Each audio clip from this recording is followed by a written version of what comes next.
So what is the dollar and cent impact on the state of Minnesota for counting as many people as possible? The census counts are used to distribute federal funds. Every year, $400 billion of federal funding is distributed based on the census count. So it's a lot of money in Minnesota and throughout the nation. That means between $1,200 and $1,400 a year is lost for every person we miss in the census. So, you know, Everett Dirksen used to talk about real money. Yes. If you miss 100 people over 10 years, you're missing close to $1.5 million, and it's real money. So it's very important to get every person counted. So $1,200 to $1,400, you know, and all the different kinds of programs that come into Minnesota. And I'll talk about those programs in a couple, 3 minutes or so. Now, so we have a dollar and cent impact, and there's a political impact as well, both on the federal level and on the state level. Could you comment on that, please? Yes. The current projections are that in 2010, Minnesota could very well lose one of our congressional seats. Okay, we have 8 right now. We have 8 districts right now, and I think that map should be on the screen so you can see where our districts are. And if you look at that map, you'll notice that districts 8, 7, and 1 are huge. They're the districts in greater Minnesota, and those are the districts that if we lose one of our 8 districts would become even larger geographically. The principle is one man, one vote. So all of the districts need to be equal in population. So that means that in greater Minnesota, those become even larger. It's hard to know how they would be redrawn after the census, but we know that they would have to be redrawn. And when you look at this map, it's really quite daunting to think how that could happen. Now, the number is still, it's very small. 2,000 to 3,000 people are all that stands between us and keeping our 8th seat. And we think if we count really well, we can hold it, and we're hoping that we can. But it's not totally up to us, but that's what we can do. Minnesota doesn't grow as fast as states in the southern part of the nation. For example, Arizona, Nevada, Florida, some of those states, and Texas grow very rapidly. And so they're likely to gain a seat. We need to count better than them so we can hold our 8 seats. So we aren't losing population, just other states are gaining more rapidly. Yeah. It's a differential rate of increase. So how about on a state level, the state legislative districts? Those will be redrawn based on the census as well. So it's not only the big 8 districts that we have, but also all the state senate. All the Senate and the House seats in the Minnesota legislature, as well as all voting precincts in cities. It will also be all commissioner districts and counties. All will be redrawn based on the census counts. It's all based on this one census. That's right. On April 1st, 2010. Correct. I can recall you happened to mention the phrase one man, one vote. Yes. I recall a TV interview probably 25, 30 years ago. I think it was of a former Justice of the Supreme Court. So long ago, it may have been William Brennan. And I think it may have been Walter Cronkite. He said, you know, what is the most important Supreme Court case that you were involved in? So I thought, oh, this is going to be Brown versus Board of Education as far as equal rights are concerned, or Roe v. Wade, you know, being of great interest to a number of people for a variety of reasons. And he said the one man, one vote ruling, because that impacts every level of government and ensures that we are treated equally.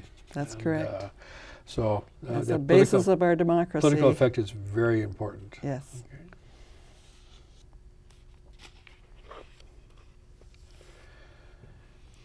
Continuing our discussion then on the census, let's talk for a few minutes about the 10 census questions. Okay. You made a reference to them. Let's just hit those again. Okay. And you'll be I want to see if I can answer them. Okay.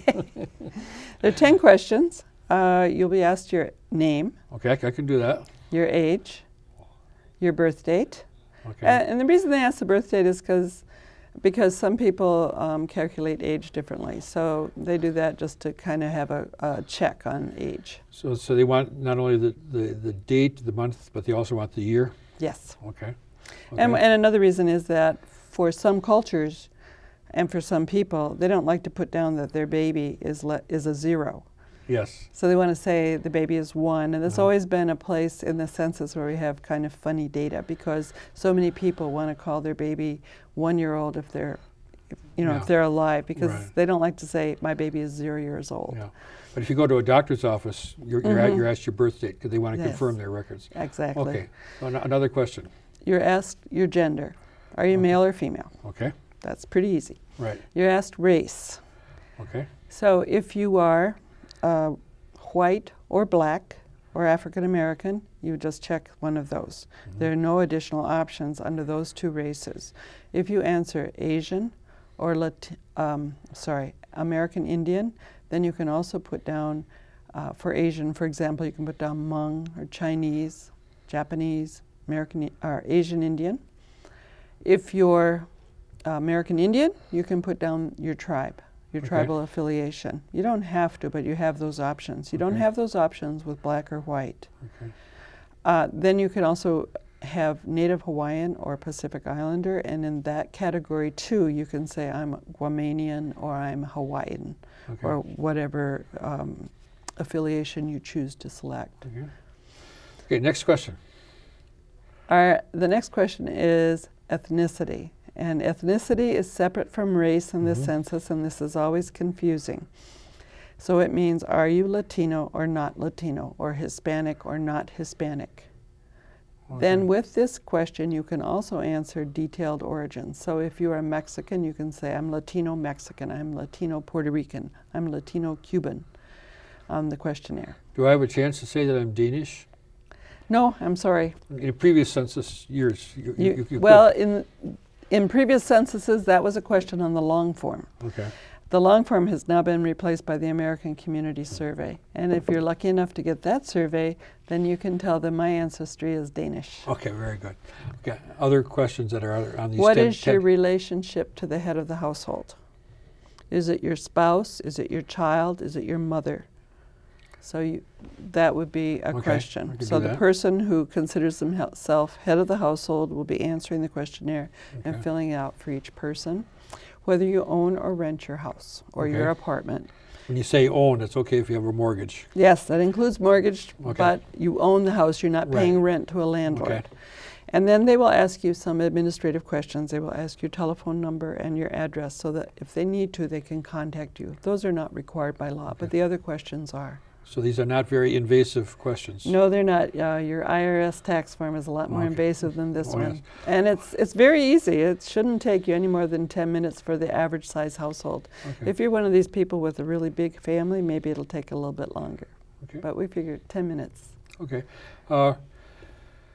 Completing the census questions, talking further. I think you mentioned before that just one person answers for the household? Usually that's how it's done. So you don't have to, each person does not have to fill out the form? No. Okay.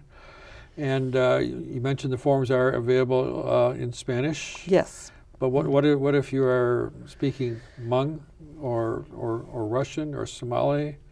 What happens? The forms will have, that's not correct. There will be places called questionnaire assistance centers where they will have Census Bureau staff, paid staff, who can help you fill out the questionnaire if you don't understand English. So there's a number you can call? Yes, and you can contact your city. Cities will be providing locations where they can set up these questionnaire assistance centers. They'll have different hours of operation, try to accommodate everybody's work schedule. There are also guides to the census available in, I believe, 59 languages, including Somali and Hmong. In Minnesota, those are important languages. Okay, now I'm going to go through a number of categories here, and we'll just have some quick